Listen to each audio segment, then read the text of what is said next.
Di antara tempat yang paling tua disebut dalam sejarah kenabian, wilayah yang kelak dikenal sebagai Baitul Maqdis telah memiliki kedudukan istimewa jauh sebelum berdirinya kerajaan-kerajaan besar di sekitarnya. Dalam tradisi Islam, Masjidil Aqsa bukan sekadar bangunan batu, melainkan sebuah tempat ibadah yang jejaknya terhubung langsung dengan generasi awal manusia. Al-Quran menyebutnya sebagai Al-Masjid Al-Aqsa Alladzi Barokna Haulahu, masjid yang diberkahi sekelilingnya, dalam surah Al-Isra ayat 1. Ayat itu tidak sedang berbicara tentang awal pembangunannya, tetapi menunjukkan bahwa keberkahan wilayah tersebut telah diakui dalam wahyu. Kata diberkahi di sini dipahami oleh para mufasir sebagai keberkahan agama, kenabian dan tanah yang menjadi saksi risalah para utusan Allah.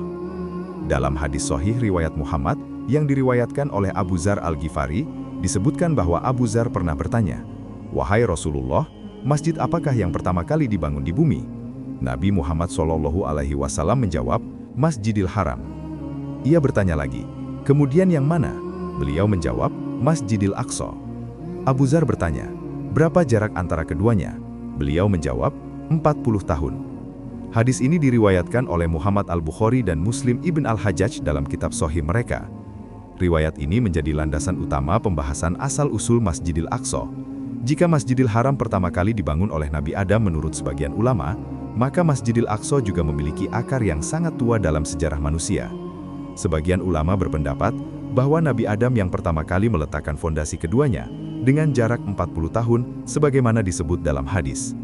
Pendapat lain menyatakan bahwa yang membangun adalah Nabi Ibrahim dan keturunannya, namun tetap dalam rentang waktu yang sesuai dengan riwayat tersebut.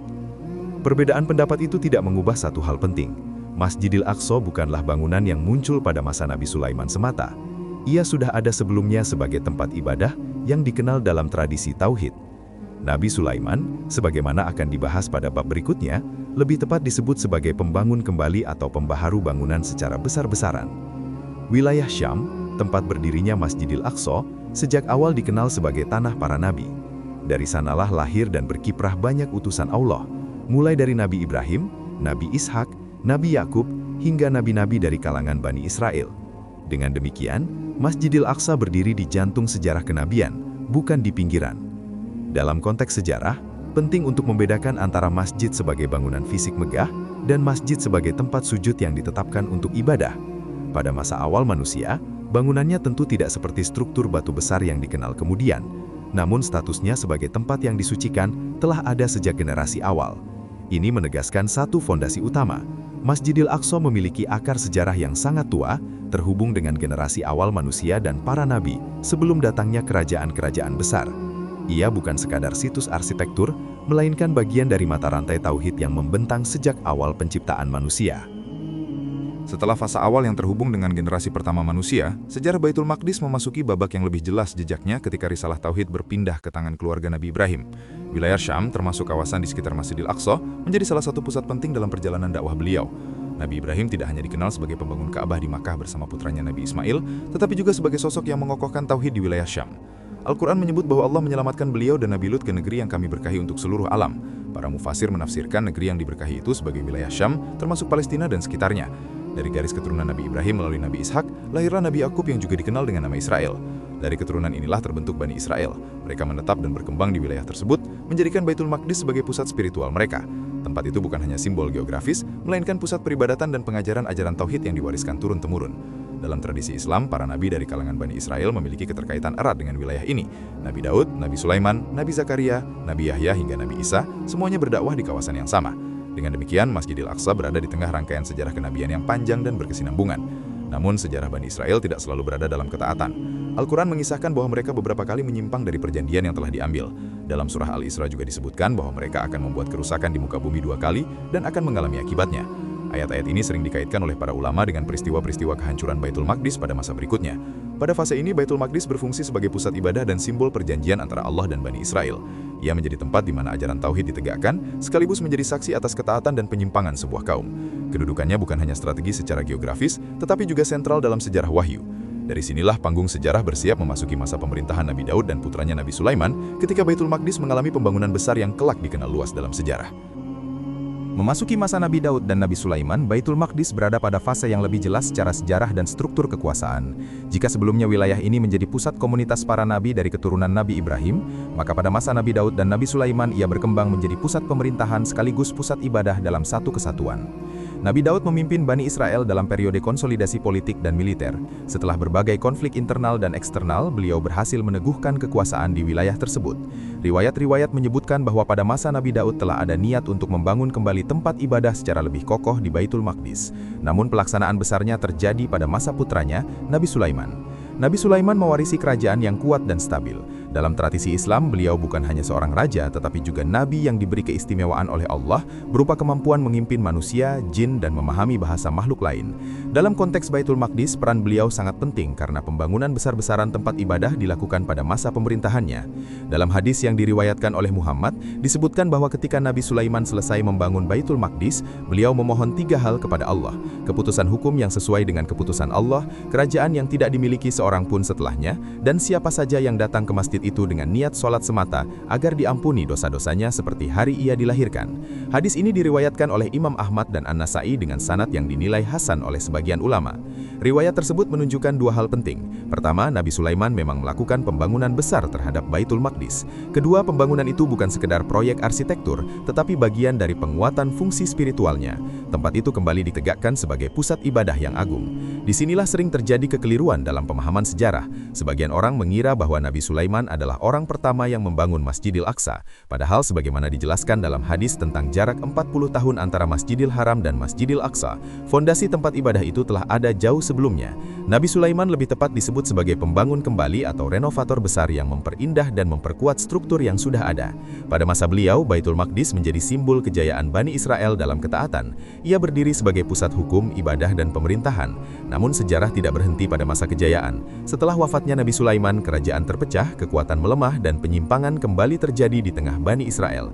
Kondisi inilah yang kemudian membuka jalan bagi fase berikutnya, masa kerusakan dan penghancuran Baitul Maqdis oleh kekuatan asing. Wafatnya Nabi Sulaiman menandai berakhirnya masa stabilitas besar dalam sejarah Bani Israel. Setelah beliau, kerajaan terpecah menjadi 2, kerajaan di utara dan kerajaan di selatan. Perpecahan ini melemahkan kekuatan politik dan militer mereka. Di saat yang sama, penyimpangan akidah dan pelanggaran terhadap ajaran para nabi kembali terjadi, sebagaimana diingatkan dalam banyak ayat Al-Quran. Dalam surah Al-Isra disebutkan bahwa Bani Israel akan membuat kerusakan di bumi 2 kali dan akan mengalami hukuman atasnya. Para mufasir klasik mengaitkan ayat ini dengan 2 fase kehancuran besar yang menimpa Baitul Maqdis dalam sejarah. Fase pertama terjadi ketika kekuatan Babilonia di bawah pimpinan Nebukadnezar menyerbu wilayah tersebut pada abad ke-6 sebelum Masehi. Kota dihancurkan, Baitul Maqdis diruntuhkan, dan banyak penduduk dibunuh atau dibawa ke pengasingan. Peristiwa ini dikenal dalam sejarah sebagai pembuangan Babilonia. Tempat ibadah yang pada masa Nabi Sulaiman berdiri megah berubah menjadi puing-puing. Beberapa dekade kemudian, setelah kekuasaan Babilonia runtuh, sebagian Bani Israel kembali ke wilayah itu dan membangun kembali tempat ibadah mereka dalam bentuk yang lebih sederhana. Namun masa tenang itu tidak berlangsung selamanya. Wilayah tersebut terus berada di bawah pengaruh dan kekuasaan berbagai imperium besar, termasuk Persia dan kemudian Romawi. Fase kehancuran kedua yang sering dikaitkan dengan tafsir surah Al-Isra terjadi pada masa kekuasaan Romawi. Pada tahun 70 Masehi, pasukan Romawi di bawah pimpinan Titus menghancurkan Yerusalem dan merobohkan bangunan suci yang ada. Kehancuran ini lebih luas dan lebih menyeluruh. Banyak penduduk terbunuh dan yang tersisa tercerai-berai. Sejak saat itu, kawasan Baitul Maqdis mengalami perubahan fungsi dan kontrol politik yang berulang-ulang. Pada masa Romawi dan Bizantium, wilayah tersebut lebih ditekankan sebagai pusat tradisi Nasrani, sementara jejak bangunan sebelumnya sebagian besar telah hilang atau tertimbun. Dalam rentang waktu panjang ini, Baitul Maqdis tidak lagi menjadi pusat kekuasaan Bani Israel seperti pada masa Nabi Daud dan Nabi Sulaiman. Ia menjadi wilayah yang diperebutkan, dihuni oleh berbagai komunitas, dan berada di bawah bayang-bayang kekuatan imperium besar. Ini menunjukkan bahwa sejarah Masjidil Aqsa tidak hanya berisi fase kemuliaan, tetapi juga fase kehancuran yang berat. Tempat yang diberkahi itu pernah menjadi saksi kemegahan tauhid, namun juga menyaksikan akibat dari penyimpangan dan konflik politik yang panjang. Fase berikutnya akan menjadi titik balik yang sangat penting dalam sejarahnya, ketika peristiwa Isra Mi'raj mengangkat kembali kedudukan Masjidil Aqsa dalam risalah terakhir yang dibawa oleh Nabi Muhammad SAW.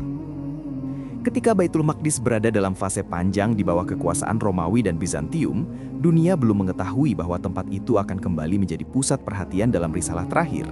Peristiwa itu terjadi pada masa kerasulan Nabi Muhammad dalam peristiwa yang dikenal sebagai Isra dan Mi'raj.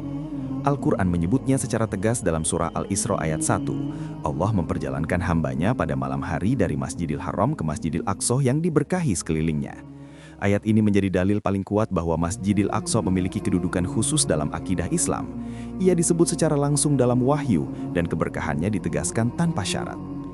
Peristiwa Isra bukan sekadar perjalanan fisik dari Makkah ke Baitul Maqdis, ia adalah penegasan kesinambungan risalah.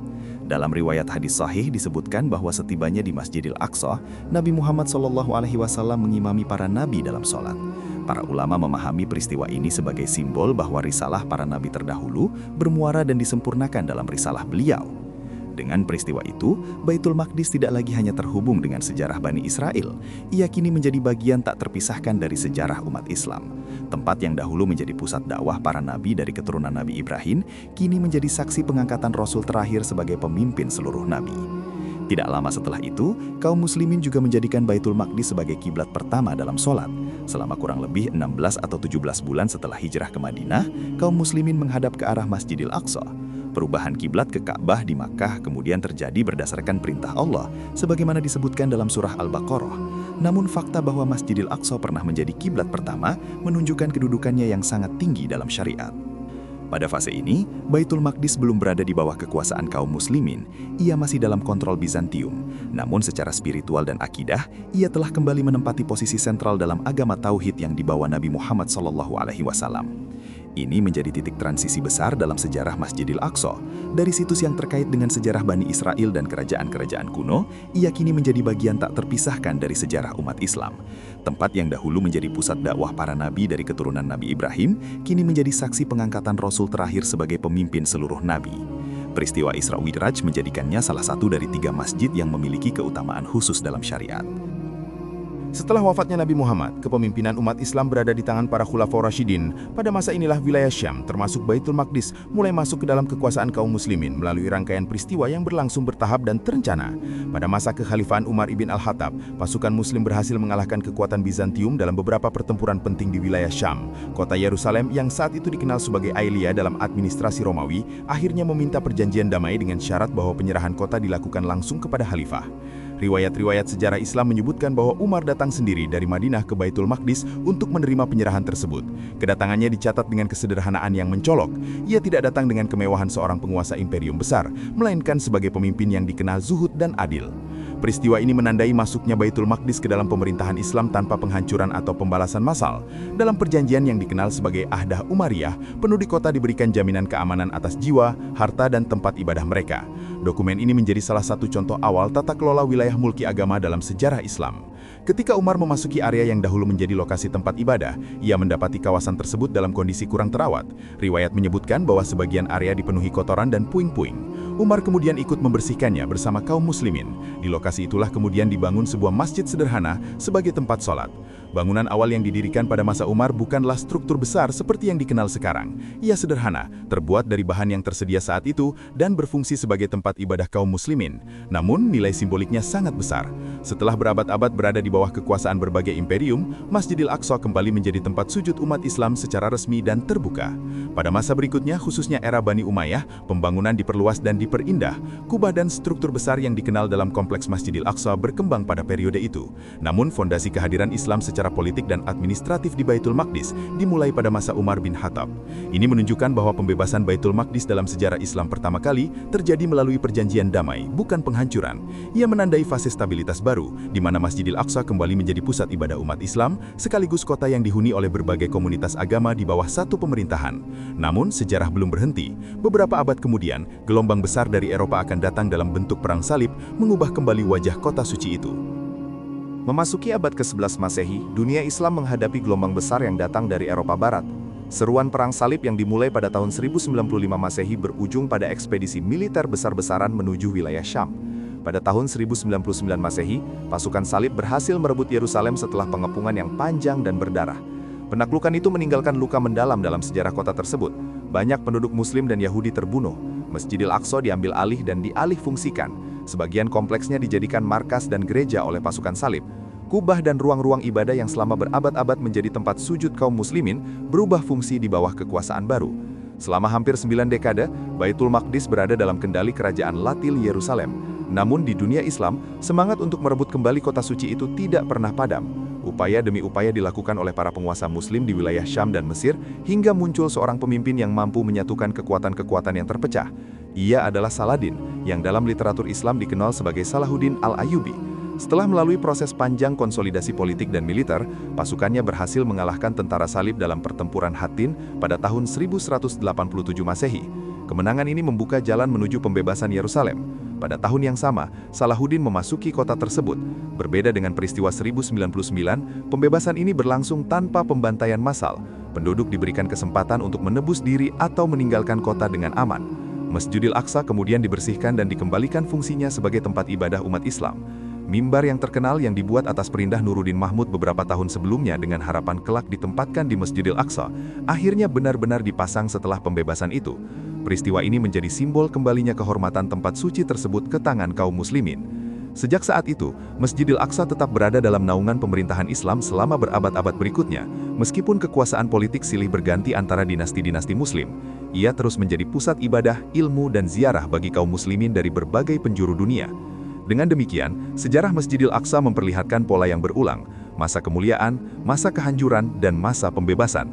Ia bukan sekadar bangunan, melainkan saksi hidup perjalanan panjang tauhid sejak generasi awal manusia, melalui para nabi Bani Israel, diangkat dalam peristiwa Isra Mi'raj, dibebaskan pada masa Umar bin Khattab, direbut dalam Perang Salib, dan dibebaskan kembali oleh Salahuddin Al-Ayyubi. Di dalam ajaran Islam, Masjidil Aqsa tetap menempati kedudukan istimewa sebagai salah satu dari 3 masjid yang dianjurkan untuk diziarahi. Sejarahnya bukan hanya catatan masa lalu, melainkan bagian dari kesadaran akidah dan identitas umat yang terus hidup hingga hari ini.